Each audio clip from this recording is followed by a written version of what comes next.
Hello mes précieux, c'est le tonton Mishima. Alors j'espère que vous allez bien. Nous sommes toujours dans le mois de mars, le mois du challenge. Et aujourd'hui je voudrais partager avec vous 3 astuces pour se rapprocher de son rêve. Alors ce sont des astuces que j'essaie moi-même d'appliquer tous les jours et qui fonctionnent. Et il s'agit de partager, donc partageons. Alors déjà pour réussir, il faut comprendre que réussir c'est le résultat d'actions concrètes orientées vers une destination. Ça veut dire que si vous voulez atteindre votre rêve, il faudra que vous puissiez vous mettre en action, passer à l'action pour pouvoir arriver à cet objectif-là. Et donc le premier point, la première astuce, c'est déjà de se fixer des objectifs. Quand vous devez vous déplacer, vous définissez une destination. Vous montez dans le taxi et puis vous dites, bon, je vais au palais des sports, à côté du maquis Mugupan, n'est-ce pas? C'est la même chose.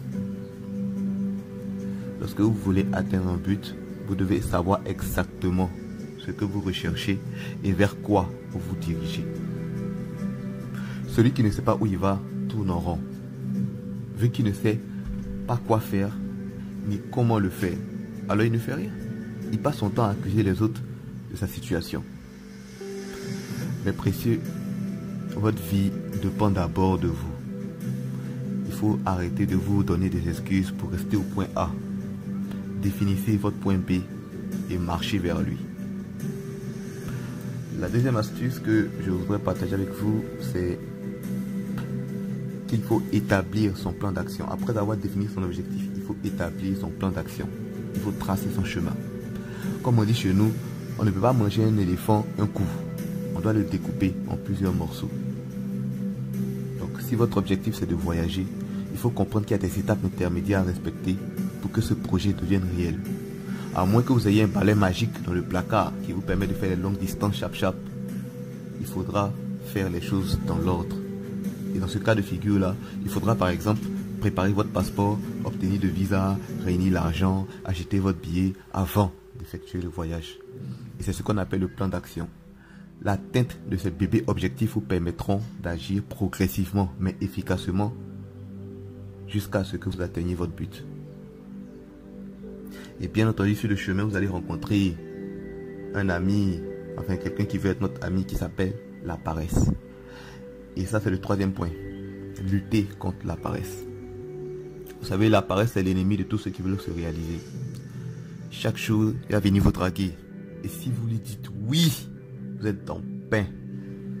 Je ne sais pas si vous avez remarqué, mais il y a une certaine satisfaction qu'on ressent lorsqu'on achève une tâche. Un genre de fierté façon là. Et ça, c'est ce que la paresse vous voulez. Mais elle a menti.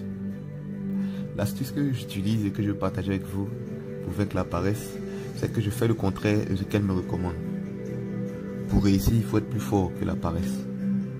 Si la paresse veut que tu fasses la grasse matinée, il faut lui dire « Je ne veux pas. » Et lève-toi. Si la paresse veut que tu abandonnes, demande-lui pourquoi tu dois abandonner. Pourquoi il faut que tu laisses tomber tout ce pourquoi tu t'es battu. Alors, on va s'arrêter à ces 3 premières astuces pour ne pas que la vidéo soit longue. Si vous avez apprécié le format, faites-moi un retour pour que je puisse faire la suite. Et n'oubliez pas, stay gold.